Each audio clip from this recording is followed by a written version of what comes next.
Salam sehat dari Bu Rita untuk anak-anak kelas 4 yang luar biasa. Anak-anak, pada video Bu Rita sebelumnya, Bu Rita sudah membahas tentang bunyi, sumber bunyi, dan cara menghasilkan bunyi. Kali ini, Bu Rita akan mengajak anak-anak untuk belajar bersama tentang sifat-sifat bunyi.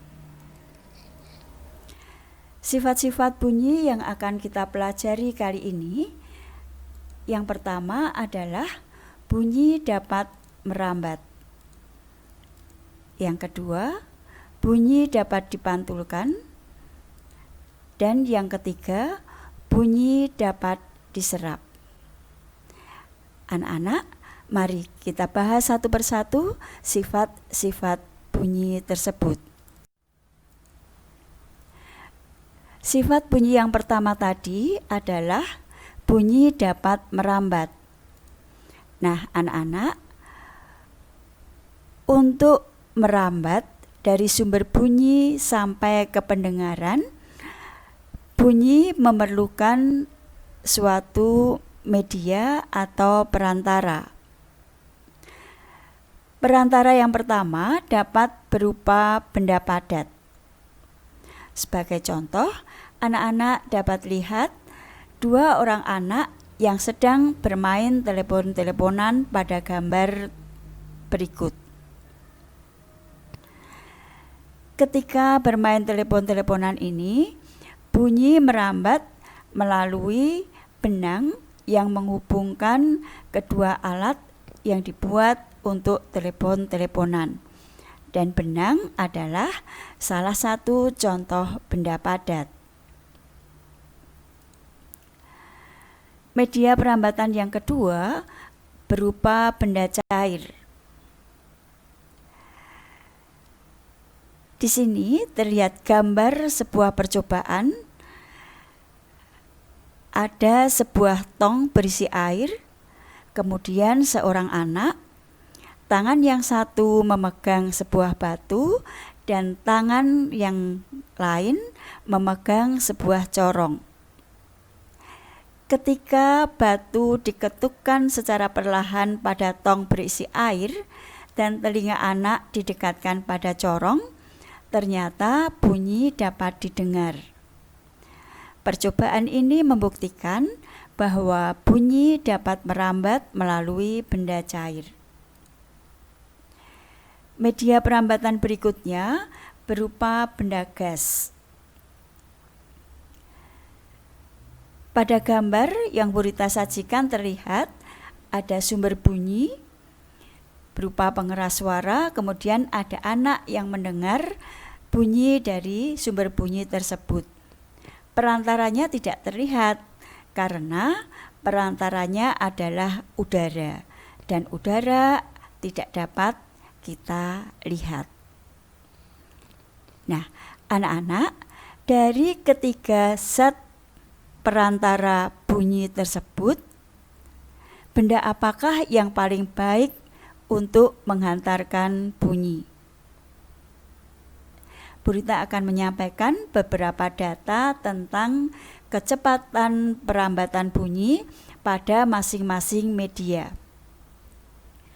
Pada benda gas, cepat rambat bunyi adalah 340 meter per detik. Artinya, dalam 1 detik, bunyi dapat merambat pada benda gas sejauh 340 meter. Pada benda cair, cepat rambat bunyi adalah 1500 meter per detik. Berarti dalam waktu 1 detik, bunyi dapat merambat pada benda cair sejauh 1500 meter.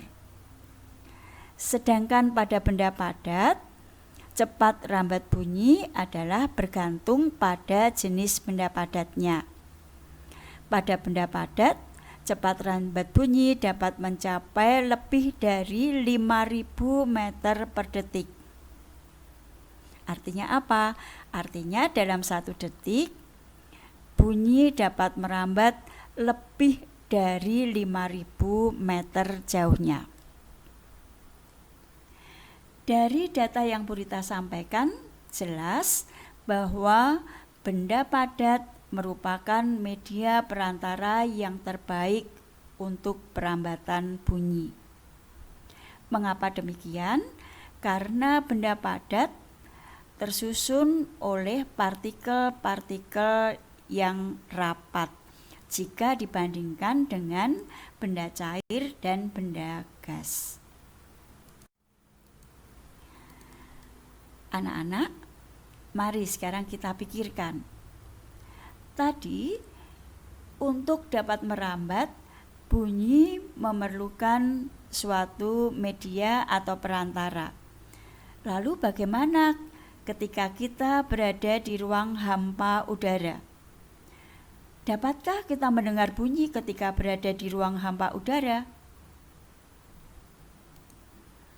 Nah, anak-anak, di ruang hampa udara kita tidak mungkin mendengar bunyi. Mengapa demikian? Karena di ruang hampa tidak ada zat perantara yang dapat dilalui oleh bunyi.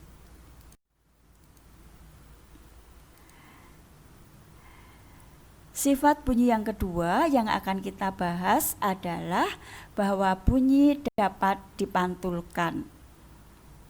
Kapan bunyi pantul akan terjadi? Bunyi pantul akan terjadi apabila bunyi mengenai permukaan benda yang keras. Bunyi pantul dapat kita bedakan menjadi 3, yaitu yang pertama, bunyi pantul memperkuat bunyi asli. Hal ini akan terjadi jika jarak sumber bunyi dengan dinding pantul kurang dari 10 meter. Contohnya, ketika kita berbicara di ruang yang sempit dan tidak ada peredam suara di ruang tersebut, suara kita akan terdengar lebih keras. Yang kedua, gaung. Gaung dapat terjadi apabila jarak sumber bunyi dengan dinding pantul sekitar 10 sampai 20 meter. Dan yang ketiga adalah gema. Kapan gema akan terjadi? Gema akan terjadi apabila jarak sumber bunyi dengan dinding pantul lebih dari 20 meter. Anak-anak, sekarang kita akan membahas tentang gema dan gaung. Apakah yang dimaksud dengan gaung? Gaung adalah bunyi pantul yang terdengar hampir bersamaan dengan bunyi asli. Karena bunyi pantul ini terdengarnya hampir bersamaan dengan bunyi asli, maka gaung akan sangat mengganggu bagi orang yang sedang mendengarkan bunyi asli. Kapan gaung dapat terjadi? Gaung dapat terjadi ketika ada orang berbicara di dalam ruangan yang jarak antara orang yang sedang berbicara dengan dinding ruang antara 10 sampai 20 meter. Sekarang kita akan membahas tentang gema. Apakah gema itu? Gema adalah bunyi pantul yang terdengar setelah bunyi asli. Kapan gema akan terjadi? Gema akan terjadi ketika orang berteriak di bukit, orang berteriak di lembah, atau ada orang yang berteriak di gua yang permukaannya keras. Anak-anak, dalam kehidupan sehari-hari, bunyi pantul ternyata memiliki banyak manfaat. Apa sajakah manfaat bunyi pantul dalam kehidupan kita sehari-hari? Manfaat bunyi pantul yang pertama adalah bunyi pantul dapat digunakan untuk mengukur kedalaman laut. Anak-anak perhatikan pada gambar. Di sini ada sebuah kapal yang menembakkan suara sampai ke dasar laut. Kemudian dari dasar laut bunyi tersebut akan dipantulkan. Dan nantinya bunyi pantul ini akan diterima oleh alat yang sudah disiapkan. Bagaimana cara menghitung kedalaman laut? Sebagai contoh, misalnya selang waktu dari bunyi ditembakkan sampai bunyi pantul diterima kembali itu adalah 4 detik.